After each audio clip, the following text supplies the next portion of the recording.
আসসালামু আলাইকুম প্রিয় দর্শক, কেমন আছেন সবাই? তো আপনারা দেখতে পাচ্ছেন আমার অল্প পরিসরে করলার প্রজেক্ট করছিলাম। অল্প 2-3টা বেড করছিলাম।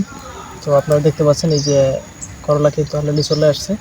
আজকে দ্বিতীয় হারভেস্ট করব। তো করলার ফলন মাশাআল্লাহ খুবই সুন্দর হয়েছে। আপনারা দেখতে পাচ্ছেন এই জায়গায় দেখেন, পাশাপাশি 3টে ফলন 4টা ফলন হয়েছে। করলার জাতটা হচ্ছে আপনাদের টিয়া সুপার লাল তীরের। এই জাতটা কিন্তু জনপ্রিয় একটা জাত, অনেকেই চাষাবাদ করে সফলতা অর্জন করতে পেরেছে।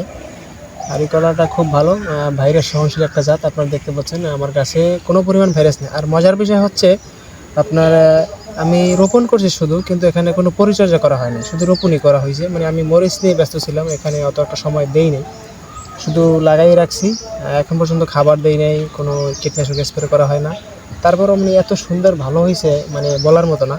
আমি করলা কখনো এইভাবে চাষ করিনি, তবে ভাবছি সামনের বছর আমি বা নেক্সট টাইম আমি এটা বড় আকারে করব। মানে করলায় আরেকটা জিনিস হচ্ছে যে 12 মাসেই কম বেশি দাম থাকে। দেখা যায় সর্বনিম্ন যদি রেট যায় আপনার, সেটাও 40 টাকা বিক্রি করা যায়। এজন্য করলা চাষ করা ভালো একটা দিক আমি মনে করি। তো আপনারাও চাইলে করলা চাষ করতে পারেন। আর আপনাদের তালিকায় এই যে টিয়া সুপারটা কিন্তু আপনারা রাখতে পারেন। ধন্যবাদ বন্ধুরা, এই পর্যন্ত ভিডিও।